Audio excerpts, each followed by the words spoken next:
Јас и заедно со актуелниот председател Христијан Мицкоски бевме дел од предпоследниот состав на извршниот комитет на Никола Груевски, но знаете, јас како гледам на тие работи, изборот на председателот, јас го гледам како давање на шанса за вие да дадете додадена вредност во партијата.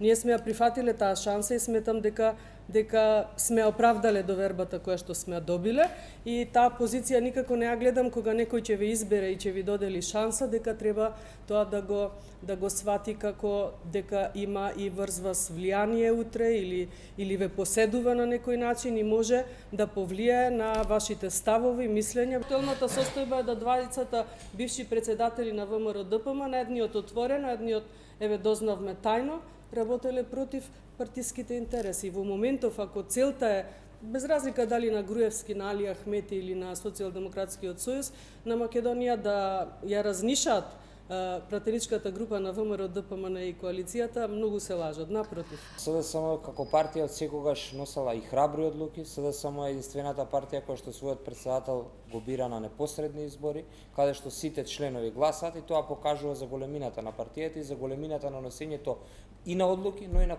натрепартиската комуникација. Во делот на она што се случува во ВМРО ДПМН, ние и во текот на една претходна емисија на еден друг медиум кажав дека Социјалдемократскиот сојуз на Македонија не треба ВМРО ДПМН да се обидува да го втурне и да го вмеша, и тоа е воспоставена пракса која што го имаат нашите опоненти. Секогаш кога им се случуваат вакви поделби, им се случуваат многу често по разни прашања, они имаат една иста реторика. СДСМ имале тајни средби, немале функционери, председател. Кај Алијанса за албанци се направи успешна транзиција на лидерот. Значи избравме нов лидер, и стариот лидер продолжи да биде еден од столбовите на партијата, значи председател на Централно собрание. Нашите 8 пратеници биле компактни и за време кога бевме дел од опозиција, до пред 6-7 месеци, колку помина време, и сега.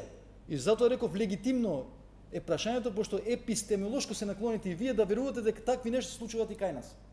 Ама ја реков, во овој спектакл не учествуваме. Значи исто како што не учествувавме и во спектаклот со кривичниот законник.